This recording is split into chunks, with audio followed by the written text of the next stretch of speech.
This is the start of a brand new series, which is probably going to take a little while. Basically, I'm going to be giving you my thoughts on the book as I read the book. Think of it a bit like a live review.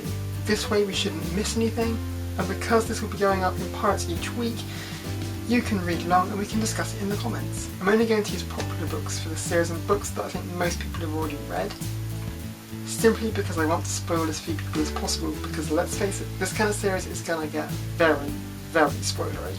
The first series I'm going to try this with, yes I've picked a series, is the Lunar Chronicles, and we're going to start with Cinder. This is not my first time reading this book, it's actually this will be the second time, but I loved it so much the first time around and I really want to get back into the series, so I thought, why not test this mad idea with this series, and I can't wait to start it. Cinder is a classic retelling of the classic fairy tale Cinderella, although there are some notable differences. Cinder is a cyborg. That's about all I'm going to tell you at this point. What I will say, and I'll say it again and again, this series will be incredibly spoilery, so if you haven't read this book, or haven't read up to the chapter that I'll put in the title, then it's time to say goodbye until you've read up to that chapter. Of course, if you've already read this book, feel free to watch right to the end, unless you get bored halfway through. Wouldn't blame if you stopped watching then, to be honest. So let's get on with it. This is Cinder, Book 1, in the Lunar Chronicles. Let's read. I'm on page 7. We've met Cinder and we have a very clear idea now that she's kind of missing a foot, or a foot. At least her foot, I think it's a foot. Wasn't wrong there. Yeah, her foot is part cyborg. She's got these extra features and she's just taken her foot off. That sounds like a very weird thing to say. Get on the moment. Get on the wave house, Jessie. She's a cyborg. And she's in this garage. She kind of, it sounds like she works in a repair shop or something like that, maybe for other cyborgs and things. And it looks, it's a great way of introducing the Crown Prince, Prince Kaito. He walks into the shop and suddenly we get this almost readout. She just sees him and text, is it green? Yes, green text goes across her screen announcing Prince Kaito, Crown Prince of the Eastern Commonwealth. Apparently has an ID as well, ID number 00827190057, and born on the 7th of April 108. It's born on the 7th of April 108 T.E. I'm assuming that's in like BC or whatever it's called nowadays.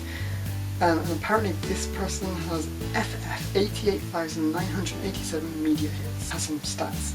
So, quite a nice, interesting way of bringing a character in. Ah, so the prince has brought in. It's their first meeting and the prince has brought in his android and he can't get it to turn on. And he's looking for Cinder, and Cinder is not quite what he was expecting. This is such a sweet first meeting, but she does ask a very good question. Why aren't the real mechanics fixing her? That's the side the android is brought in. So she's quite a well-respected cyborg or mechanic.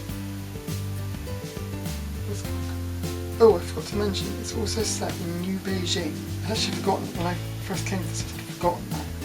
So, new setting, New Beijing. And it appears most in the marketplace. Don't know she's actually a cyborg. She keeps it quite well hidden, which kind of suggests there's kind of a prejudice against people who have metal limbs. That could be interesting. Ah, this android is called Nancy. He's his first android, so he's sentimental, but also holds some very sensitive data. We have to get this android working, we can't just upgrade. It has to be fixed. Got ya. Having said that, it appears he was lying. He's got a built-in lie detector, a little orange light. That's quite cool, I want one. It's like Ike's for Hellburn also appears to be android of some kind by the looks of it. Or a cyborg. I think more android. It seems quite funny. Yes, it's an android. And it kind of says, Aiko's definitely got personality. They have a currency called units. Cress's foot, who Cinderella can mess up that, her foot costs 600 units. You can't really put a price on it to walk, surely there. There's some mention of a plague. Don't remember this. So that's the end of chapter 1. We've suddenly been dropped this bombshell of a plague, which caused the market where Cinder works to suddenly shut down, all the shutters are coming down, which is kind of, don't really know what's going on there. I don't even remember. Oh, maybe there is something. I read it just now, I forgot about it already. So that was the time of events. The prince seems kind of quirky, funny maybe. Someone I think you can grow to like, grow to warm to. We know Cinder's the best mechanic who can fix this sentimental android, or is it a lie, who's yeah, that android story. There's a question of why he's called on Cinder himself. There's a sense that it's being set up for prejudice against cyborgs later on in the story, just for the way that Cinder's hiding it herself, hiding the fact that she's part cyborg herself. So yeah, a very strong start. It seems like it's got some humour to it as well. A bit heavy-handed with the disease control. Bloodstone's got the plague. Burn it, that'll control it. I'm not sure I'd like to live in this world. Iko doesn't have taste buds, so he can't taste it because obviously it's an android. And Chang Sasha, the market store owner, doesn't serve cyborgs, so they can't have any sweet buns. Oh, who's Adri? Have I missed something? Oh, there's whispers of marriage here. Maybe Adri is being painted as the evil stepmother. With lines like, she is too expensive for fun. And it sounds like Pueny? P-E-O-N-Y. Pueny? Sounds like she's being painted as the stepsister. Seems like all of Adri's attention is going on her. She only spotted Cinder standing in the doorway. It appears there is still a ball in this. But yes, it's definitely Pearl and Pueny. Pueny?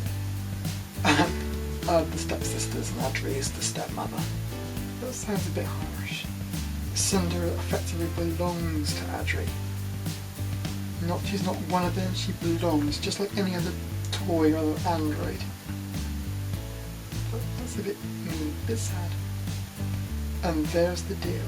The stepmom saying, if you do this, so in this case if you can fix the hover, then you may go to the ball. Although she quite clearly doesn't think Cinder will ever be able to fix the hover and make a dress for herself before the ball. And they're like, you can't be serious, her go with us. From Pueny. I'm sure I'm saying that wrong. And there's that telltale orange light. That light detector is very useful. So the plague has affected the royal family now as well. They're determined to find a vaccine. And the plague is being called Letumosis. Say it with confidence. Yeah. Apparently Letumosis has stages, and His Imperial Majesty Emperor Rickan is in the 3rd stage. We don't actually know what that 3rd stage is yet. So it looks like this ball is part of the 126th annual Peace Festival. Pearl is not winning me over. Not winning me over at all with that line. Trying to volunteer our Cinder for plague testing. Definitely an ugly sister. Sounds like a reaping. Basically, it seems like every cyborg has an ID number, and they basically randomly draw one. And if your number gets called, you're drafted in for antidote testing. Yeah. that's kind of made it also be over in your favourite territory, if you ask me. And we get another example of prejudice against people who are cyborgs, who are part of also rather than being fully human. There's definitely a theme going on here. Bryony's coming to the rescue. She needs someone to fix her border screen. So in chapter 2 we get much more of a scene of how this story is a retelling of Cinderella. We've met what we can describe as the ugly sisters, Pearl and Bryony. We've met the stepmother, Audrey, and we kind of see their relationship, those two sisters, to Cress. They're not particularly, it's not a particularly warm relationship, and they definitely see her as almost the hired help. They own her, and they basically make the income from the work that she does and use that money to further their interests. It's being reinforced, this idea of cyborgs and humans, if you like, and I think that's definitely becoming a bedrock for the story, and I think it's going to be an ongoing theme throughout. The idea of the ball is there now as well, so we're kind of seeing a point in the future, but also we're hearing about this plague, which is something we definitely don't see in Cinderella, and I've forgotten what it's called already. Letumosis. I'm sure I'm saying it differently every time I say it, and that's there as well now. You've seen how they deal with that, just bam, and yeah, that's. And we've also seen the High Emperor has this, is probably going to start playing on the idea of marriage later on, I'm guessing. So that was chapter 2. So that was my live review of chapters 1 and 2 of Cinder, book 1 in the Lunar Chronicles series by Marissa Meyer. I hope you liked it. If you have any thoughts on those first 2 chapters, anything that maybe I missed, maybe I'm going too detailed or not detailed enough, let me know in the comments below, and with a bit of luck I'll be back here next Wednesday for the next few chapters. I'll probably read 3 chapters next week, kind of out of time, so I wanted to kind of explain it a bit today. But do let me know if you want to see more of them. In the meantime, my name's Jessie, and we've just read to life chapters 1 and 2 of Cinder by Marissa Meyer. Until next time, bye.